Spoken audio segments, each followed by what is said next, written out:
Welcome to FX Street. Today we're going to be talking about Litecoin and its current price action, where it's going, how low and how high it could go. Before we dive into that, I would encourage you to come on over to YouTube, to our channel, hit the subscribe button, follow us on Twitter at FXS Crypto. Litecoin, all right. This is the 3-week Ichimoku chart for Litecoin, and there are very, very few to almost, actually Litecoin and Ripple off the top of my head are the only ones that look like this, but the Ichimoku cloud itself represents an area of indecision, volatility. Everything that is horrible in trading exists inside the cloud. It's the place where trading accounts go to die. And if you're somebody who's been trying to trade Litecoin over the last year or so, this image really kind of describes the misery that those people are in, because there was only one 3-week candle out of all of 2021 that did not have any exposure to the inside of this cloud, and that was the 3-week candle in April, on April 16th. So, yeah, it's dismal, and that the misery and the whipsaws and the indecisiveness of Litecoin's price action won't really probably get any better until the 3-week candle that opens on June 9th.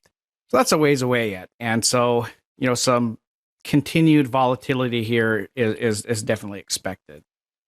From a weekly chart perspective, it's not pretty.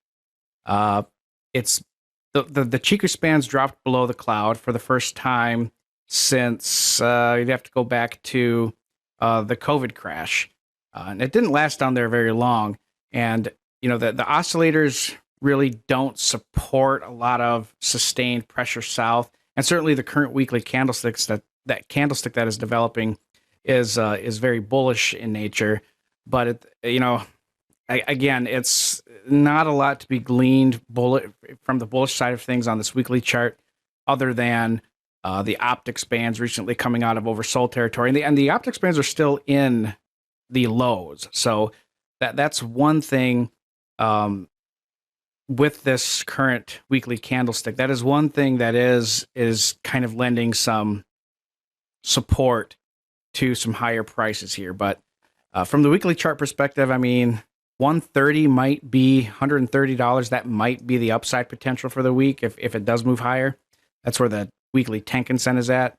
But let's take a peek at it from a daily perspective.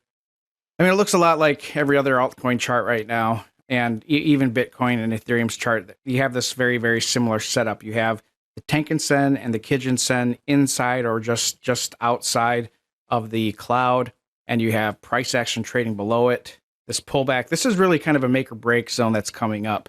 I don't think I mentioned that in the last video, the CRO video, is that, yes, this is a nice bullish bounce. Yes, it feels good, especially if you've been in the red, but the real test is coming up, because there's a huge cluster, and this isn't just for Litecoin. It's for most cryptocurrencies have a little bit of a relief rally going on here, recovering most of the losses that it suffered on Monday.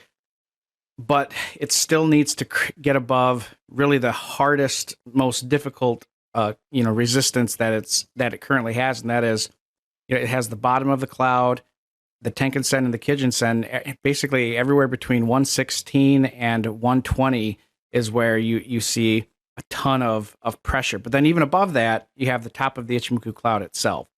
And really what has to occur here is that in order for Litecoin to have a sustained bullish breakout, it needs to achieve an ideal bullish Ichimoku breakout. And that will only occur if it closes above this daily cloud. And even if it does that, really what has to happen, that's one of the final things, but the Chiku span needs to be above the bodies of the candlestick and an open space, meaning that it won't intercept the bodies of any candlesticks horizontally over the next 5 to 10 periods. But that won't happen unless Litecoin closes around 140. And yeah, so that makes things a little bit difficult. From 110 to 140, we're talking about an increase of 27.5%, which seems like a lot, and it is a lot, but it's really not that big of a move when you when you look at cryptocurrencies in general, they have very, very substantial drives like that. The oscillators do support this current little bit of a rally, but again, if it fails to, if it can't hold 120, then that's likely just a bearish continuation move south, and then, I mean, that could really, really push it below the 2021 lows, or the 2022 lows. I actually just realized that the drop on January 22nd was dropped below the 2021 lows, which is quite fascinating, actually. I don't know if it's fascinating, but it's very bearish. Yeah, so Litecoin has a little bit of a road ahead of it. Again, when I revisit this next week, the upside potential is likely limited to 130, and the downside pressure it's very, very, very doable to have it come down to that 100% extension at $70. But otherwise, probably going to hold the $100 level as support, but we'll see what happens. So updated as needed. Thank you for watching, everyone. Please don't forget to like, comment, and subscribe.